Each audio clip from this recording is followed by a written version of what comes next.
Chapter 23, RMS Titanic, Friday, April 12, 1912, 9:25 a.m. The Titanic's brig consisted of two small cells adjoining the officer of the master-at-arms on E deck. It took Master-at-Arms Thomas King and 4 able seamen to escort Kevin Gilhooly and his bodyguard to what would be their quarters for the remainder of the voyage. Seamus alone, his long, crooked nose dripping blood onto a sweater that had once been cream-colored, required no less than 3 men to force him inside and slam the gate. Nor did the Belfast gangsters come along quietly. Down 5 decks and across half the length of the ship, they struggled, blustered, and cursed, drawing horrified looks from 3 classes of passengers and an assortment of stewards and maids.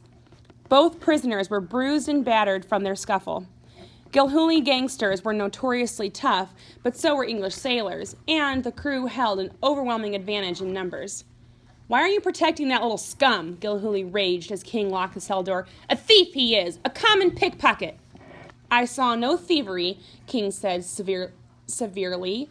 "The crime I witnessed was attempting murder most foul, and I'll see you hanged for it, or I never sailed salt water."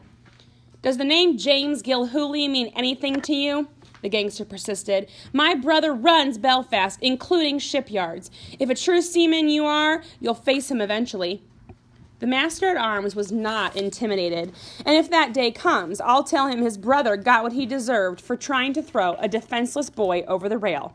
"Ah, there you are, Matherson." A tall, gaunt sailor entered the office carrying a small trunk.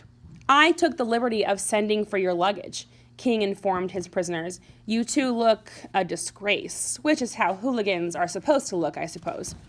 "But since we're destined to be together in this office for the rest of the crossing, I aim to clean you up a bit." He accepted the trunk and frowned. "Rather light, isn't it?" He popped the latch, removed the lone shirt, and held it up for the passengers. The ink-dabbed message stood out against the gleaming white linen. "Murderer." Gilhooly shook the gate of the cell, howling like a madman.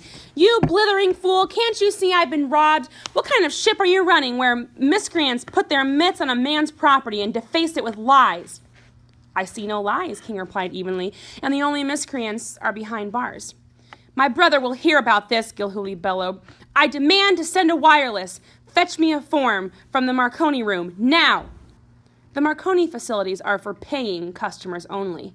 "I'll pay," seethed Kevin Gilhooly, glaring at the master-of-arms through eyes that were barely slits. "And someday, so will you."